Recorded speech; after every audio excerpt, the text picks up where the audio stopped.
After over a decade, Cam Fowler's time with the Ducks may soon be coming to an end.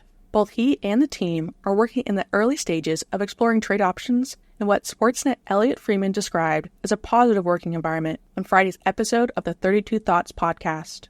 Fowler has been a staple in the Ducks blue line ever since being drafted 12th overall in 2010. While he never fully lived up to the high expectations placed on him, he will still be remembered as one of the Ducks' best defensemen in team history.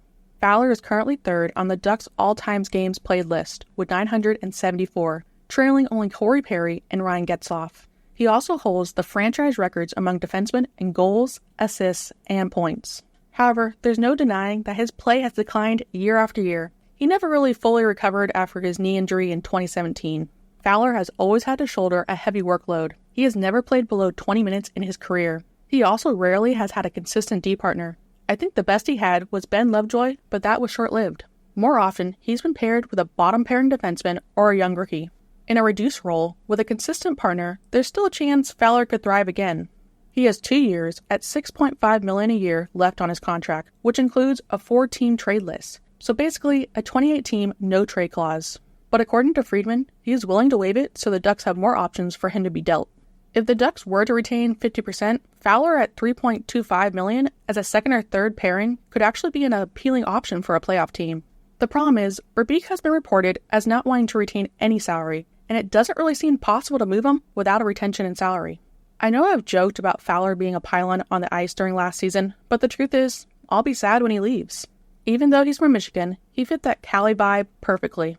Still, even Cam seems to understand it's time to move on and let the Ducks' young defensemen find their way.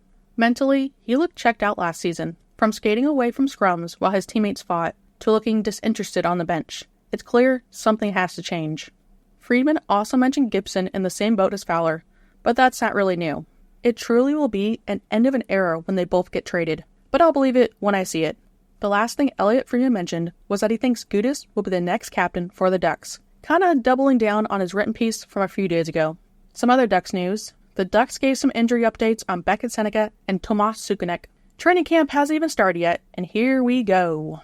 Seneca suffered a foot fracture while training and is expected to be sidelined for 6 to 8 weeks. It was reported by Eric Stevens that his injury is believed to have occurred approximately 1 week ago, so he should be ready for his junior season, but he will not take part in the rookie faceoff or Ducks training camp. He must have had a setback as he was supposed to get his boot off soon, so big bummer there, but he should still be able to put muscle on in the gym.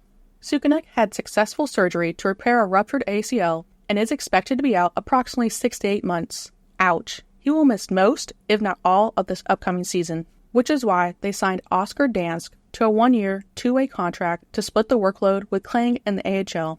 Dansk has never been a regular NHL goalie, appearing in just 6 games since being drafted by the Columbus Blue Jackets in 2012. But he did pretty well in those 6 games, going 4-1, including a shutout for an average of .906 save percentage. He is serviceable, but the Ducks' goalie depth is really a concern going into next season. We know eventually Gibson will get hurt, and I'm not really confident in Kling or Dansk, so it should be an interesting ride on that front.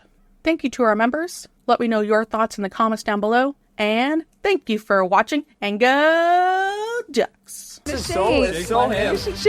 He acts so competitive, and then he's like, shake my hand. He wants to shake hands like he's such a gentleman.